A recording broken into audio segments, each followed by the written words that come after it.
Je vais vous montrer deux nouveautés qui sont extrêmement attendues. Attention, c'est la nouvelle BMW M3 ainsi que sa sœur, la nouvelle M4.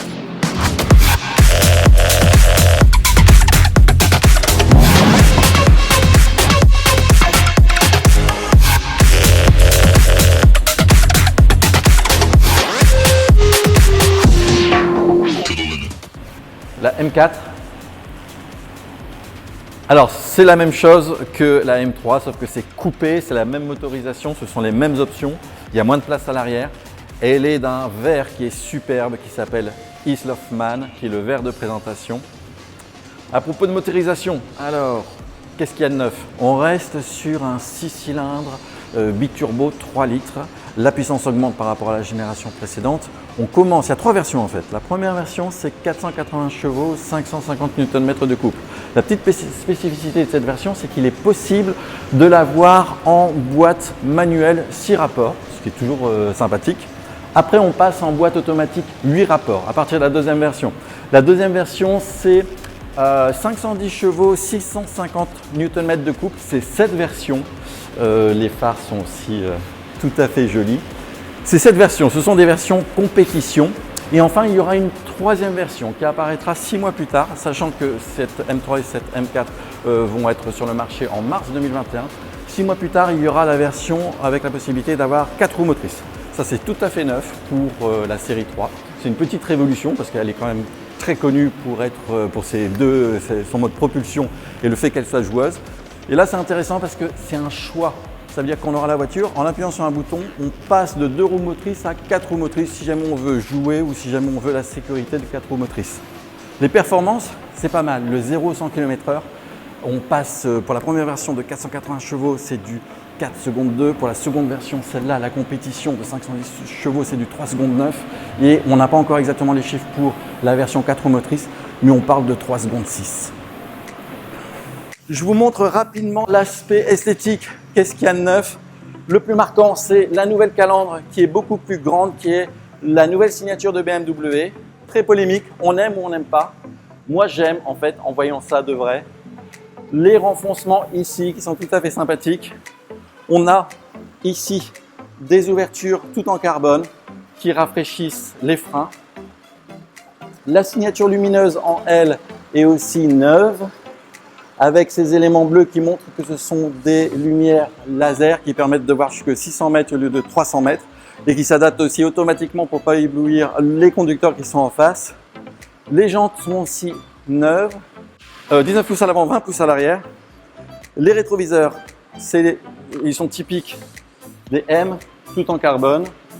On a aussi un très joli toit tout en carbone.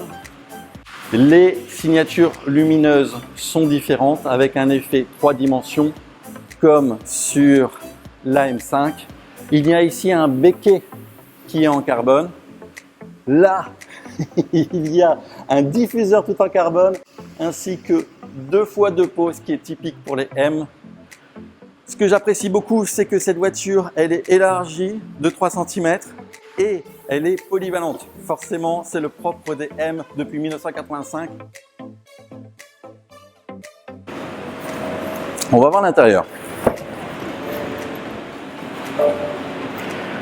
Alors, la première chose qui frappe, c'est les nouveaux sièges.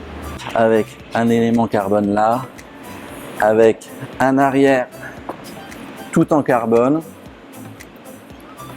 et avec un design qui est spécifique et qui est très moderne.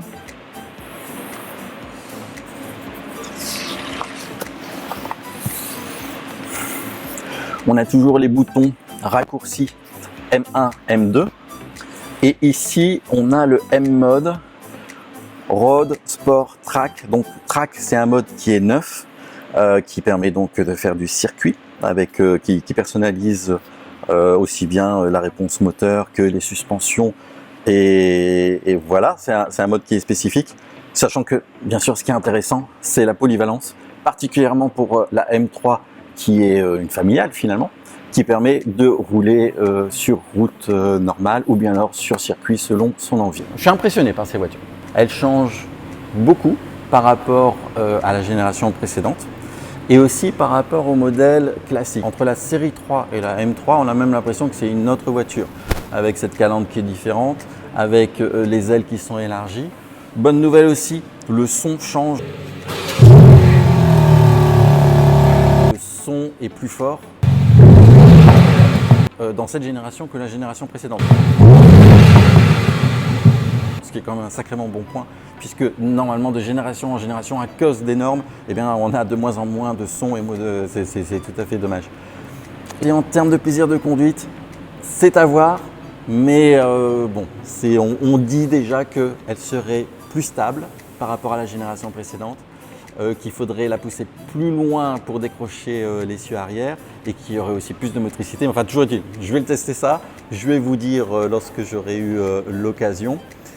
C'est depuis 1985 cette M3, donc c'est la 6e génération. Moi, ça me faisait rêver en étant enfant déjà. Et vous, qu'est-ce que vous en pensez ?